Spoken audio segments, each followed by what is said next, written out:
Hey, what's that? When a plane full of executives develops engine trouble over the Kalahari Desert, Put your head between your knees. an enjoyable business trip becomes a journey to hell. Badly injured, the survivors are vulnerable to attack by animals. As two men trek out into the hostile wilderness to find help, This was the lowest I have felt in my life. time is running out for their injured friends. You have to come to terms with reality. I think we're going to die.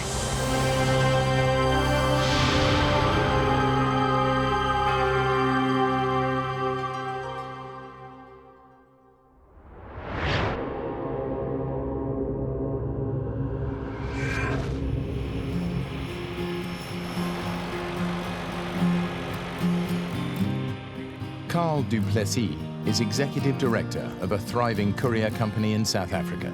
He lives in Johannesburg with his wife and has two small children. Today, he's chartered a private plane to take him and his team on a promotional tour of Botswana. I enjoy flying, so I don't often have an opportunity to just relax and enjoy the journey, so I was really looking forward to it. Carl's close friend and business partner, Neb Graurak, is originally from Serbia, but now lives in Botswana with his wife. Also traveling are Mike and Lynette Nikolic. They just got married and are hoping to start a family. Lynette is from Botswana, and Mike is from Serbia like his friend Neb. I had experience flying with the small planes, and they always been my concern. But it's quite a normal day. Nothing really that you could sense or see there are problems. Lynette's not so sure. I am looking forward to the trip, but I was just feeling a bit uneasy. I thought to myself, Lynette, if you need to say anything, it should be now. But I couldn't get myself to express my feelings to anybody. It was all internal.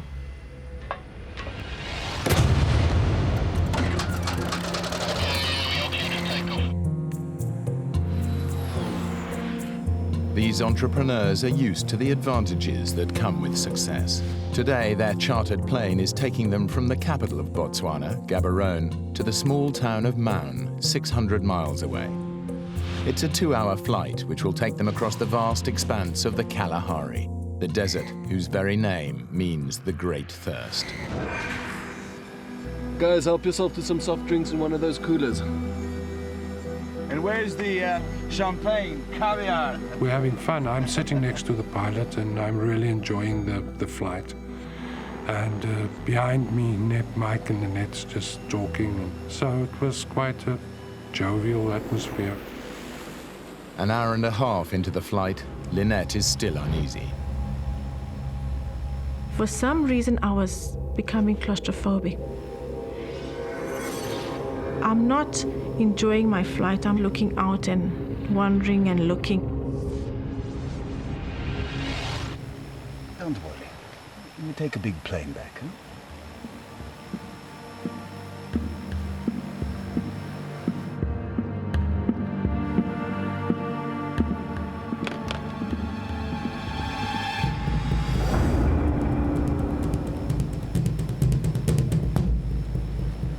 I looked towards one wing, the engine, and I saw a bit of oil coming out of the wing. Neb.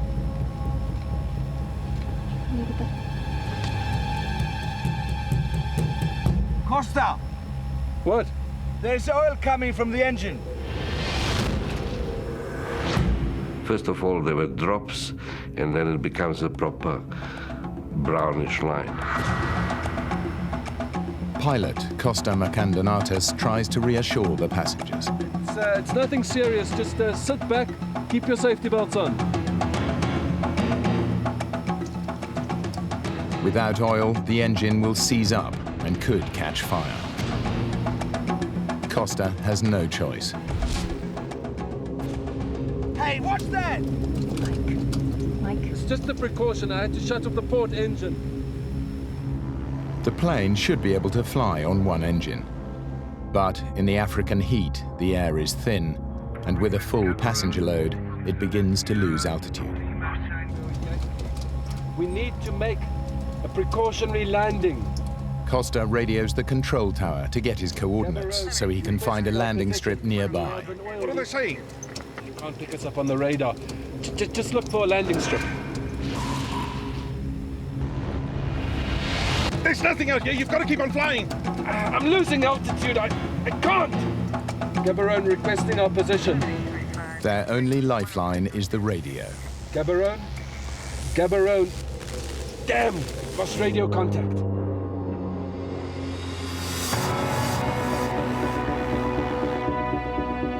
Costa knows he's going to have to crash land. I took Mike's hand, I took Neb's hand, and I said, God, I'm just asking for safe passage.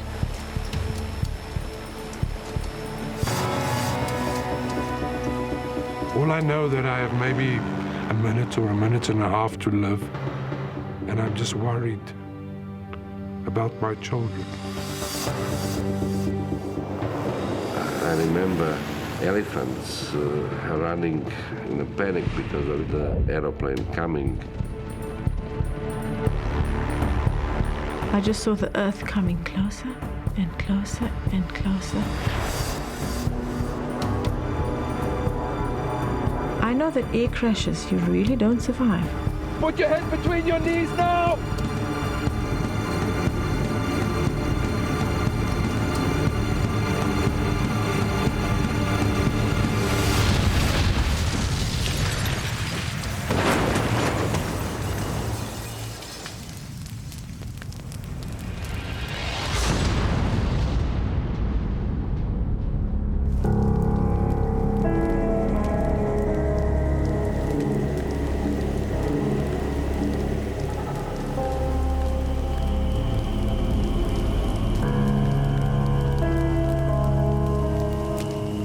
The impact should have killed them all.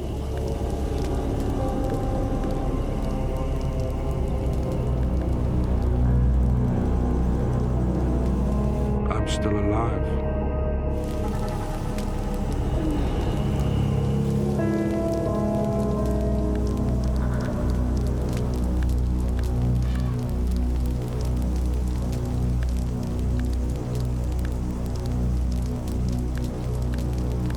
I open my eyes. I see my wife. She's burning. The metal's burning me! Help me, Mike!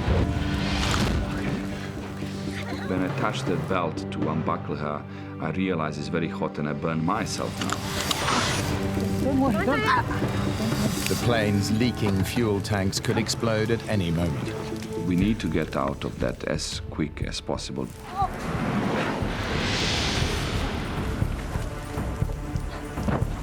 Your body is kind of state of shock. You try to get up and you just fall down.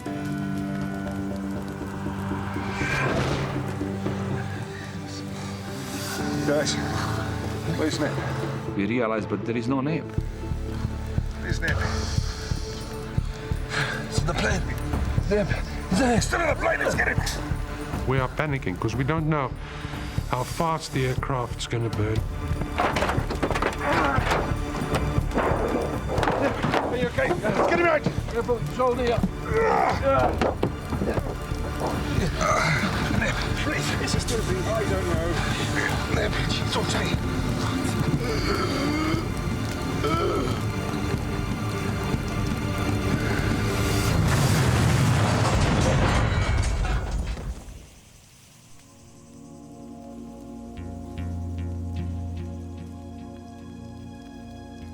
The survivors are shocked and injured. There's lots of blood around. My nose was broken. Mike, Costa, and Carl's injuries are superficial. But Neb is in a bad way.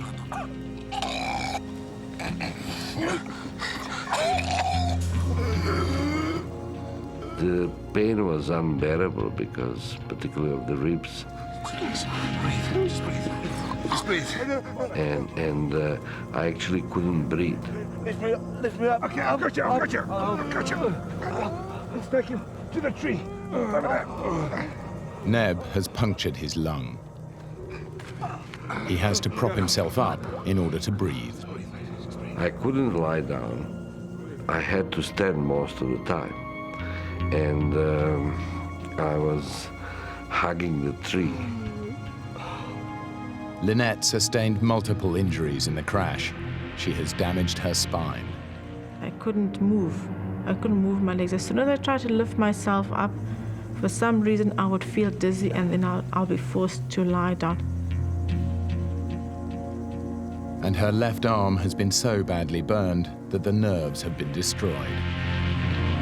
I didn't feel any pain. There was no pain at all. I was just worried about the fact that I can't get up. I can't do anything. She needs immediate medical attention. Don't worry. They'll come soon. We'll get you to a hospital. The crash has destroyed the radio. But the passengers believe that the plane's emergency transmitter will soon bring rescue. As the afternoon wears on, they begin to have doubts. We're realizing now that it's getting dark, nobody can land. So we're getting used to the idea that we need to spend the night here. Almost everything that might have helped them survive a night in the bush has been destroyed. Anyone got matches? They need to find a way to ward off predators. It is a sample only. It's for promotions. Well, we've got to get the fire going and keep it going all night. Who knows what's crawling out there? I was very concerned about the area where we crashed. When I look at those trees, I was thinking this is a perfect area where leopard is living. It's a very dangerous animal. Lots of hyenas, lots of elephants, lions. It's a really wild area. Carl manages to start a fire using the last piece of smoldering wreckage.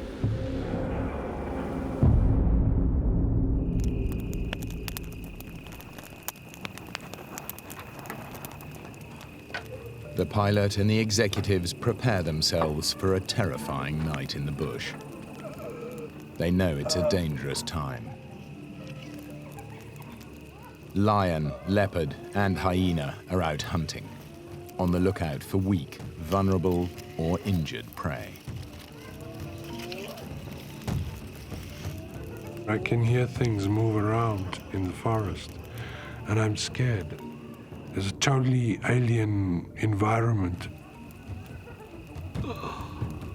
You can feel the presence. There are they, you know, you don't see them, but you can feel that there is something is around you.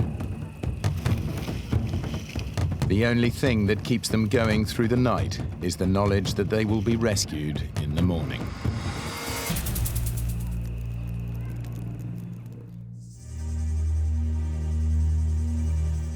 Neb is exhausted. He hasn't been able to lie down or sleep all night. Hey, time for the rescue. The fire has done its job. It's protected them from the perils of the night, but the heat of the day brings the bush's biggest killer. The morning came and thirst. I wanted water. It was something that I needed desperately.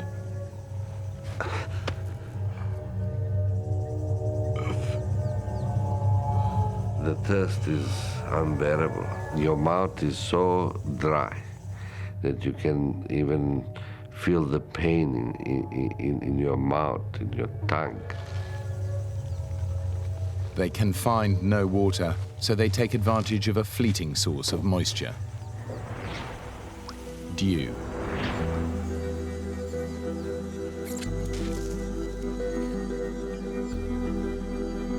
You get a little bit here and there, a couple drops, but it's not enough. In no time, the African sun evaporates their only source of water. All they can hope for now is that rescue will come quickly. We're under the impression that there's an emergency transponder unit in the tail transmitting our position. So if people look for you, that they will be able to find us. I can hear a plane.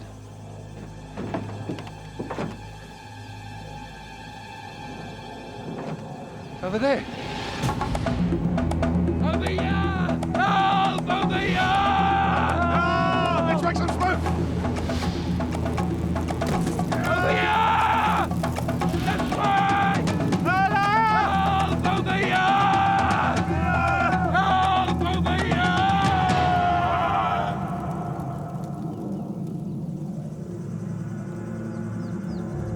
Over here! But it's not a rescue plane. We look up, it's very high, and it's clear that it's never going to see us.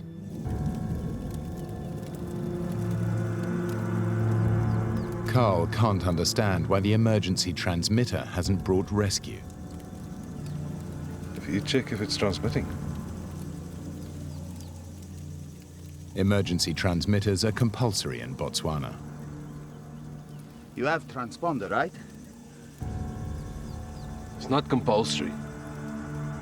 But not in South Africa, where this plane is registered. So now no one knows where we are.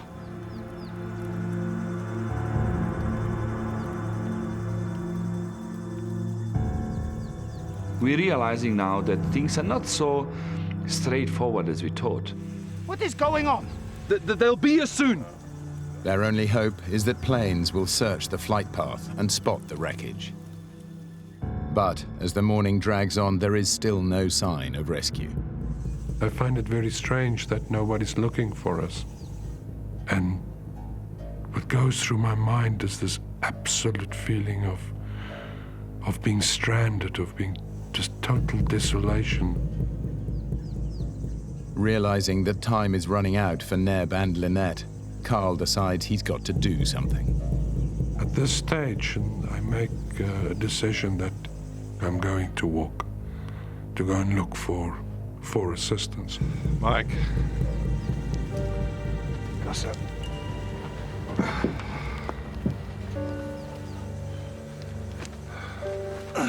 We're gonna walk. Don't be crazy. You'll die. If I walk, we double our chances of rescue, and Lynette and Neb need a doctor. I go with you. No.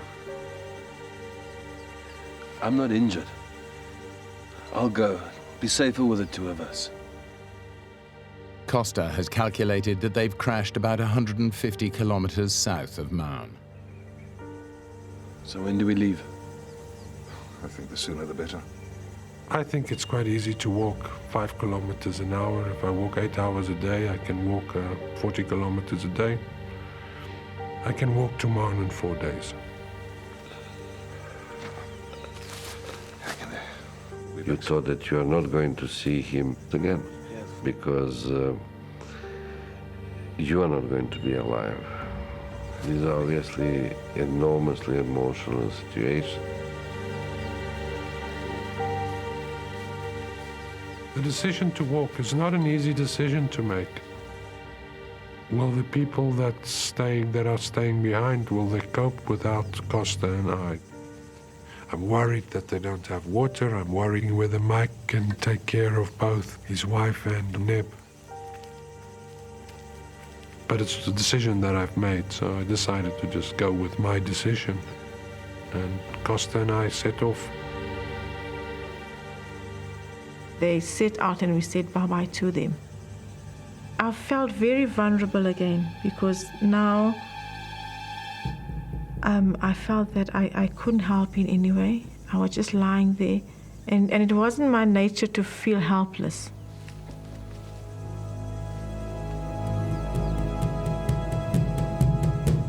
Mike has no idea how long he'll have to cope alone.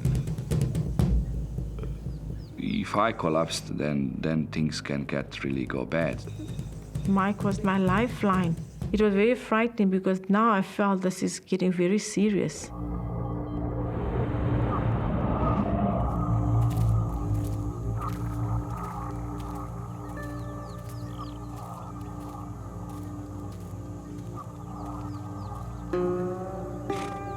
As they trek into the bush, Carl begins to have serious doubts about their position.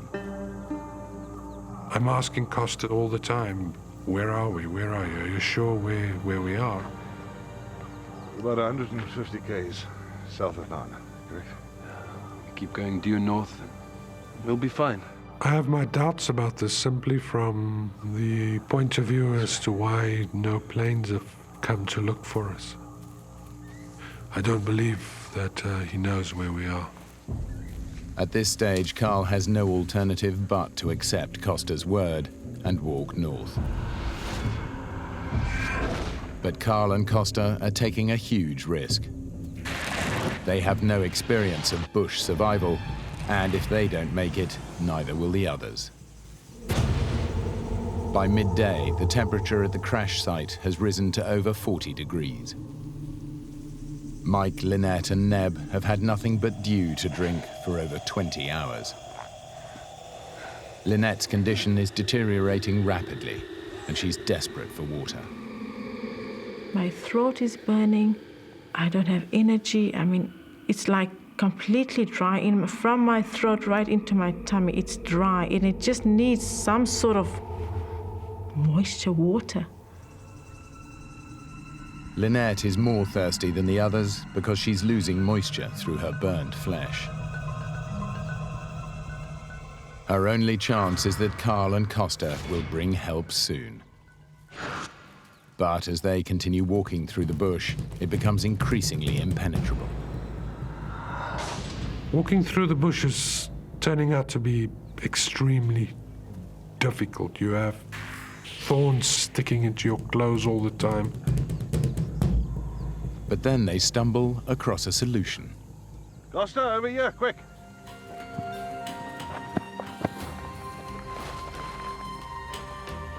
It's a track. They've found an elephant path. The whole area is crisscrossed by hundreds of these paths, made by elephants treading down the foliage and knocking away the trees. And it should lead them to water. The elephant walks from waterhole to waterhole, week in, week out, year in, year out, decade in, decade out. So it's a proper path. But these paths don't go 100% north. Carl and Costa's need to find water could get them completely lost and bring them face to face with the biggest killer of man in the African bush.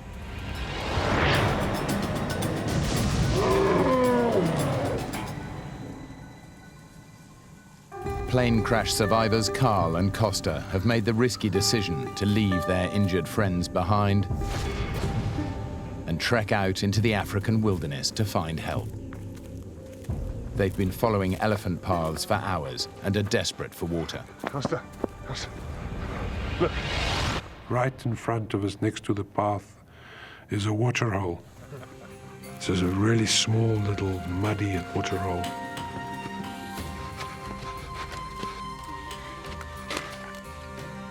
The problem is, the elephants got there first.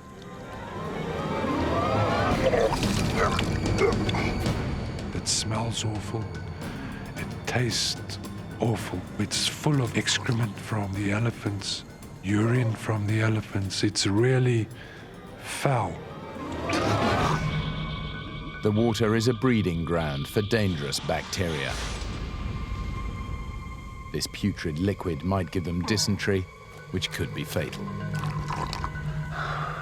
I'm concerned that it would have harmful effects on my body.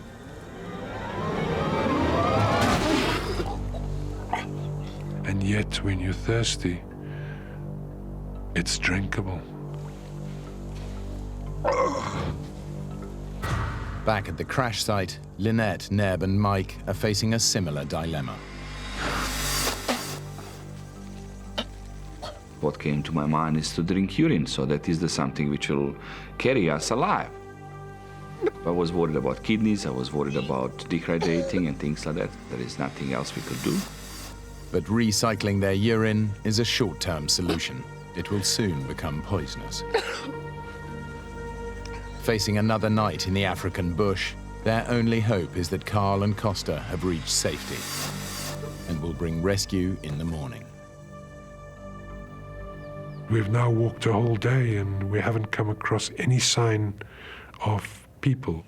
We're exhausted, so we take one step out of the elephant path and lay down to go to sleep.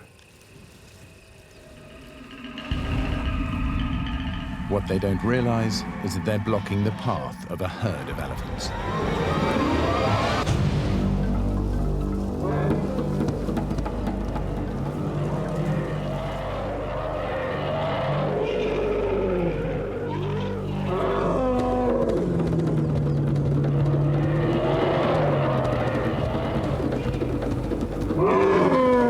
Don't move. Don't move. It is absolutely petrifying.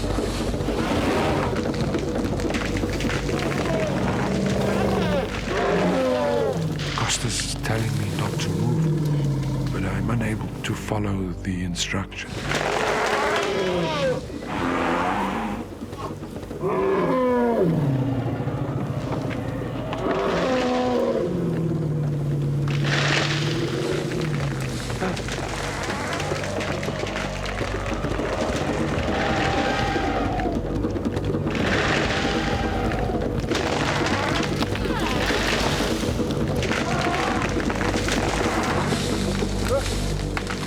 Luckily, the elephant decides to warn them off instead of trampling them to death.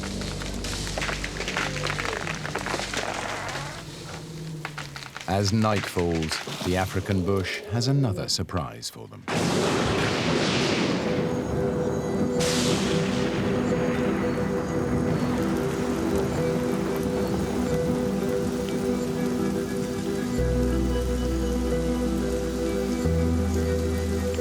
The rain is a welcome relief, but Mike is struggling to collect it. I put various plastic things around just to try to collect some water, because obviously that's what we need. But the rain brings with it a terrible worry. It's in danger of putting the fire out, and Mike has no means of relighting it. Without fire, they're vulnerable to attack by predators. I try even to go back to the aeroplane. I put something over the fire from aeroplane just to protect direct water coming into the fire. It was quite a task. Mike manages to save the fire, but before any water can be collected, the rain stops. The survivors are left as thirsty as if the rain had never happened. Being wet and still be very thirsty, it's horrible.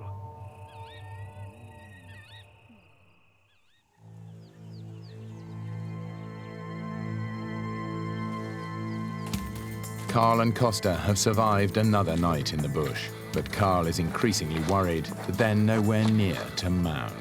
If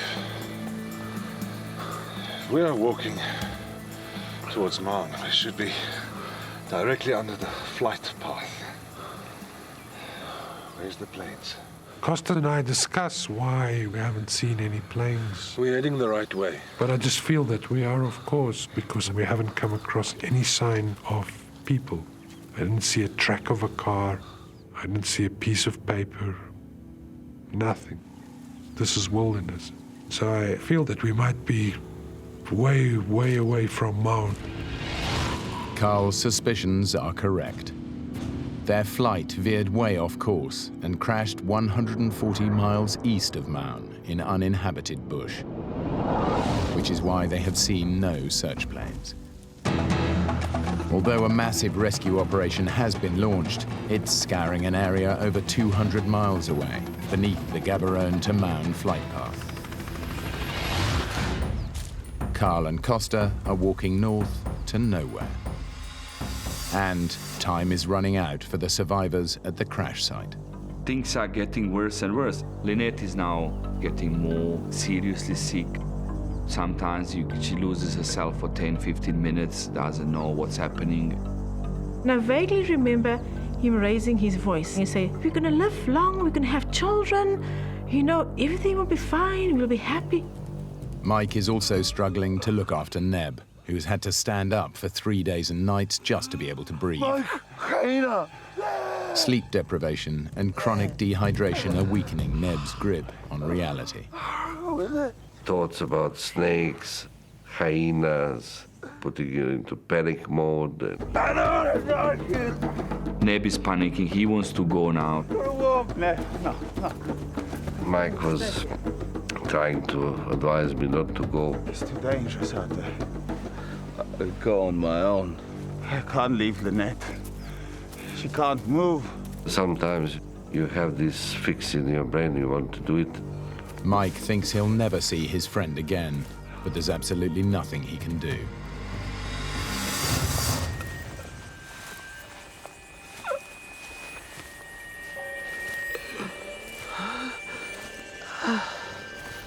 Neb's condition is causing him to hallucinate.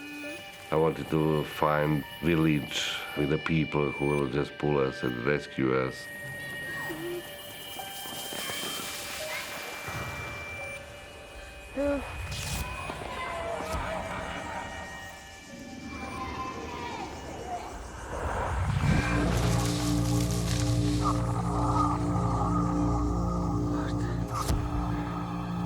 You really believe and you really see something what is not there.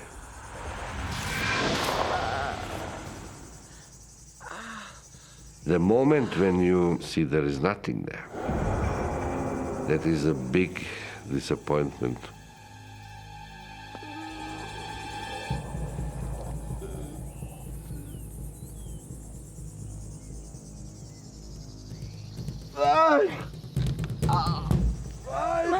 Suddenly I hear him shouting, "There is a water, come and see this." Obviously, after all stories which we went through, and I did not believe him straight away, there is a water.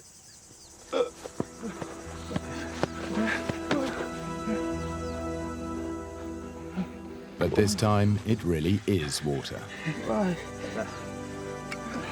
We had plenty of Zippo lighters, but we were actually using for as a promotional material, and that lid of Zippo lighter was very useful to extract that water.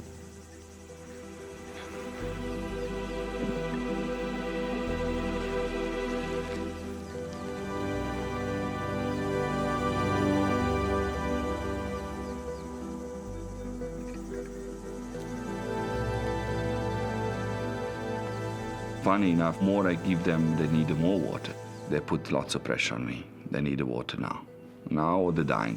No, I need more. So I said, okay, fine.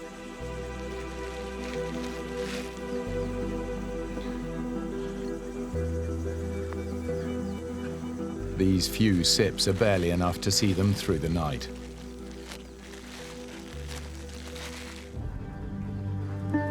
But Carl and Costa aren't even that lucky. We're just walking and walking and walking, and we're not finding any water. I'm really, really thirsty. And I'm constantly thinking about how the other people are doing, constantly evaluating whether the decision was the right one to leave them there. And it becomes clear to me that we're going to have to go to sleep that night without having had anything to drink.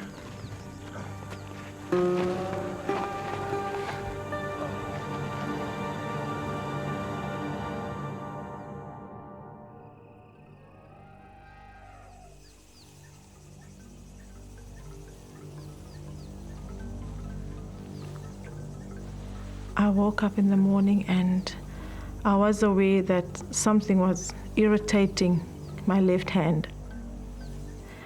And I looked and I lifted up a little bit and I saw all these little wiggly things on my hand. And then I realized it was maggots.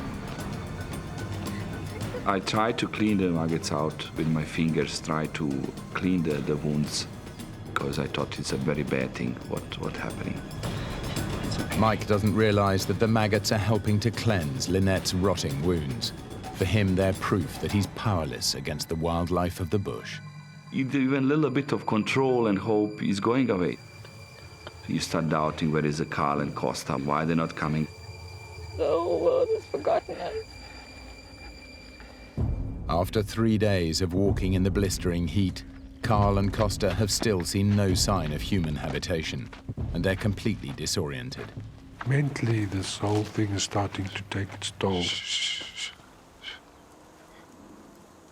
I believe I hear a car, but I don't seem to get any closer to where the sound emanates from. I realized that it was my imagination. And I just wonder how I got myself into this mess. It's much worse than he thinks.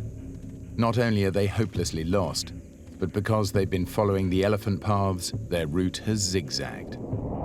They've walked for 60 miles, but in fact they're still only 20 miles from the crash site.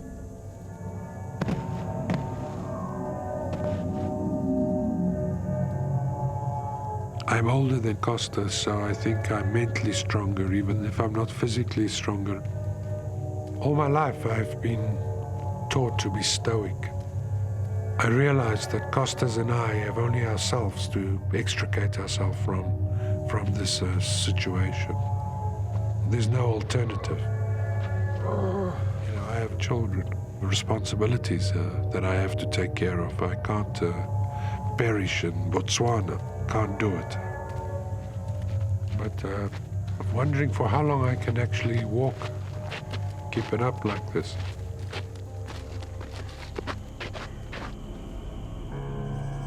For Lynette and Neb, things are going from bad to worse. Mike no longer has the energy to look after them. I sort of fell into depression that afternoon. I remember even it crossed my mind to go and commit suicide, take my belt or hang myself on the tree, because, you know, you just wanted to end it.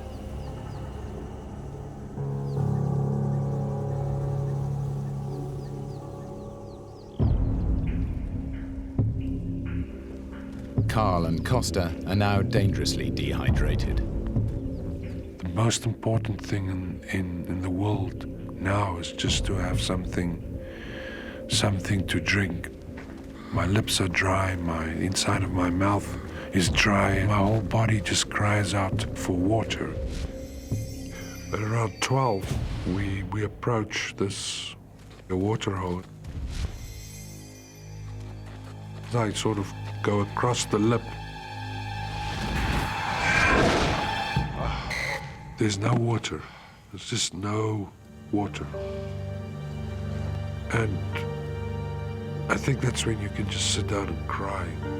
It was really getting down now, and you can't stop there. If I have to walk till kingdom come, I'll have to walk to find the water. I cannot go without it.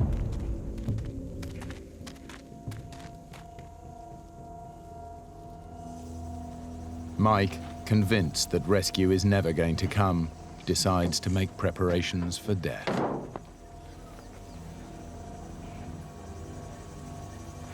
I turned down to Lynette and I said, look, things can go really bad. There is nobody coming for us. I think we need to do one or two things which will protect our families and things like that. I think we should write our wills.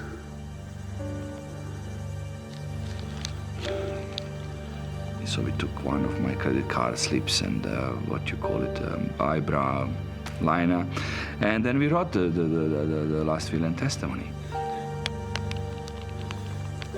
We actually initialed our signatures, just some indication that if somebody does find us, we were alive for a good number of days before the animals took us away.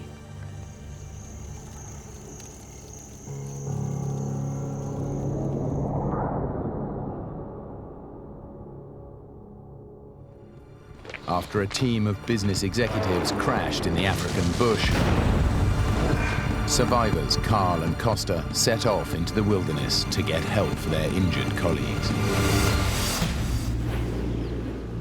They are now totally lost, exhausted, and dehydrated. This was the lowest I've felt in my life. It's totally uncharted territory. I was absolutely despondent. I'm starting to doubt whether I took the right decision to walk.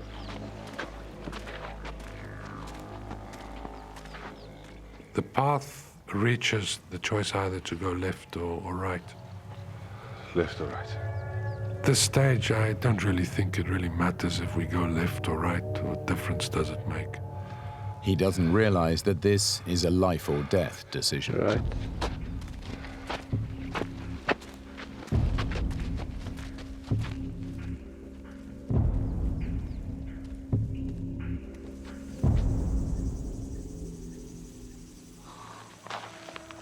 At the crash site, Lynette's body is beginning to shut down. I woke up in the morning and I started feeling very, very cold. And I was lying in the sun, thinking now, Lynette, you have to come to terms with reality. I could see that she's losing strength in her and the body getting like an old tree. You could feel that he's coming to the end. Neb is also getting worse and worse. The pain is now unbearable, awful. We were thinking definitely that we are coming to our end. I think my mind and my body was kind of giving up on the situation.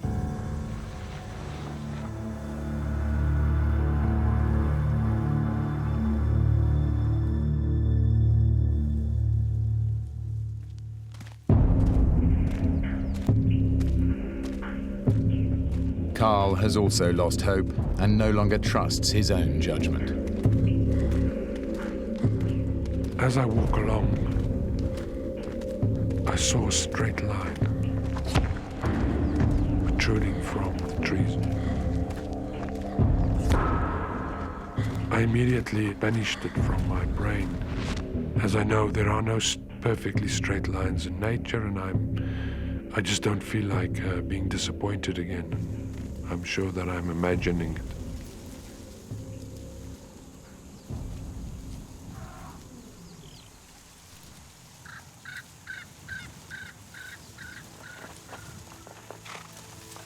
As I got closer, I see the structure built against the side of the hill.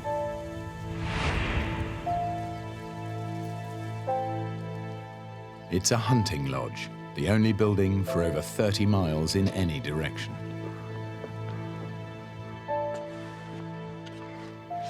I see a young girl reading a magazine.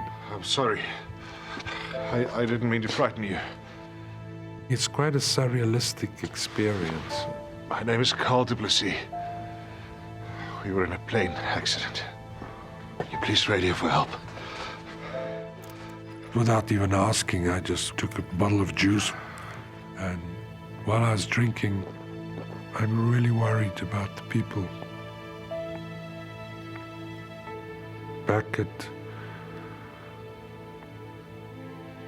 the plane, and I still don't know if I did the right thing to walk, if I shouldn't rather have stayed there. It's now too dark to send out a rescue team.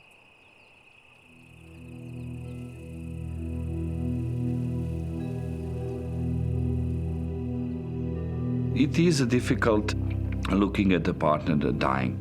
You just got married and then you lose your wife like that in such a bad accident or kind of stupid accident, call it. I need to tell you something.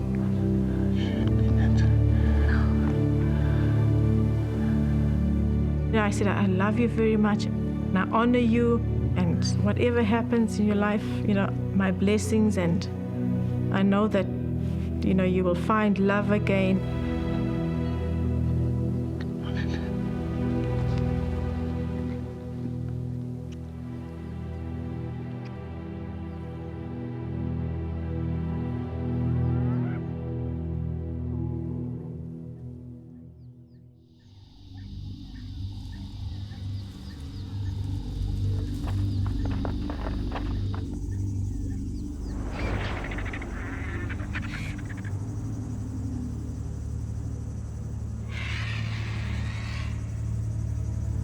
I start seeing the vultures coming around our crash site. I felt that they coming for the meal.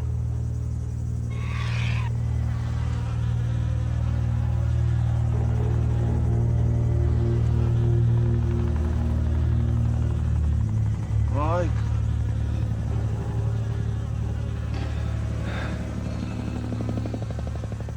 Helicopter! You know, after 5 days here, you know, even mosquito for me is like a helicopter. You're just hallucinating. Helicopter! Over here!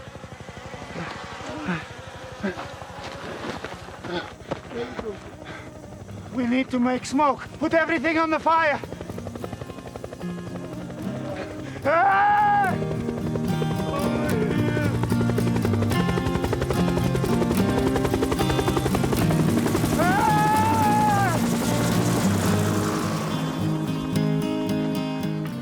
Although the Botswana Defence Force launched its largest ever rescue mission, the plane had crashed so far off course that they would never have found them in time. One of the soldiers comes to me and look at me like this, you know. I said, "Hey man, you're so strong." If Carl had not made the decision to walk, all of them would have died in the African bush. When I saw Neb and Mike and Lynette was alive, it was just an immense relief that washes over you. Lynette's burns were so severe that she spent a year in hospital and had 14 skin grafts. It was touch and go if she would survive, but she and Mike now have 2 children.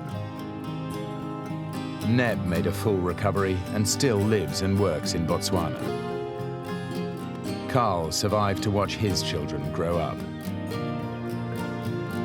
The pilot, Costa died 2 years later in an unrelated flying accident.